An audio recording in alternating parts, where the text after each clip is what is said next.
Hi, I'm Rick Kaler. Thanks for joining me. When one person gives something to another, who benefits most? The recipient or the giver? Well, Marshall B. Rosenberg, who's a PhD psychologist and founder of nonviolent communication, maintained that accepting a gift is actually more of a gift to the giver than the recipient.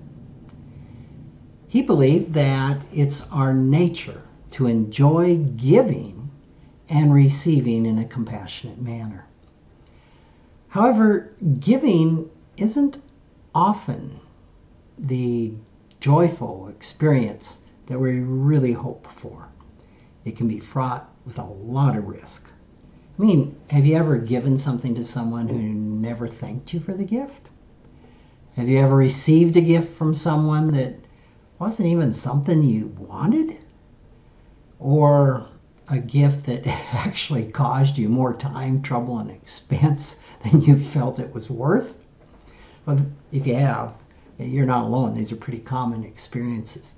They play out often in the financial relationships between parents and kids. Many parents sacrifice and scrimp to leave legacies and distributions to the kids. Ideally, such gifts would benefit both generations, as in Rosenberg's words, the giver benefits from the enhanced self-esteem that results when we see our efforts contributing to someone else's well-being. The problem arises when givers make inaccurate assumptions about whether a gift will actually contribute to the recipient's well-being. Parents may give based on a money script of, my kids will want what I have. Or more honestly, the money script may be, I want my kids to want what I have. Can you relate to that? Well, this unconscious belief can lead to expectations and actions that result in hurt feelings, resentment, and just can sow family discord. Some of these are related to major assets, like assuming a child should or will take over a family business or ranch, or leaving them real estate, a stock portfolio, or expensive collections of some type. All of these gifts require the recipient to have the interest and the skill to maintain them properly. Smaller decisions can be just as problematic. Suppose a grandparent who needs to give up driving wants to give their car to a teenage grandchild. If the car is a stereotypical elderly driver luxury sedan, the grandchild could be more embarrassed than grateful. I mean, I really liked my Avalon. And while my kids appreciated it, it got them where they were going, it wasn't exactly what they would have picked. So selling it and buying a more age-appropriate vehicle actually might be the more thoughtful gift. If something is important or brings satisfaction to us, it's just natural to think that other people are going to see it the same way. The problem arises when we act on that assumption instead of checking it out, finding out if that assumption is valid.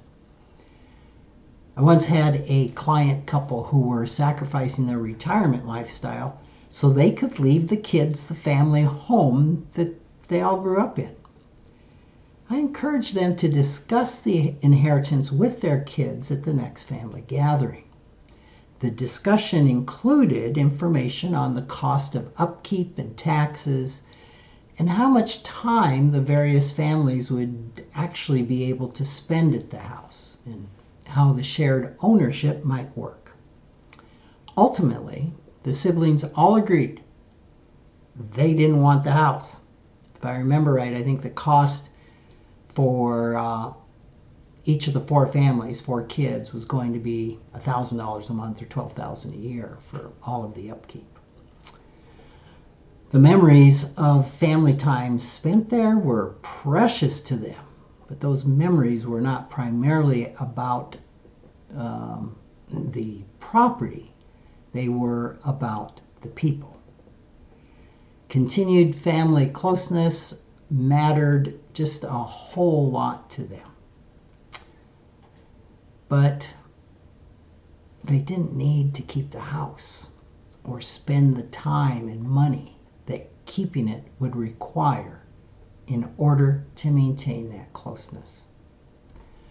According to Rosenberg, when we give from the heart, we do so out of the joy that springs forth whenever we willingly enrich another person's life. For that joy of giving to be complete, it's important to find out whether a gift will actually enrich someone else's life or potentially cause just the opposite.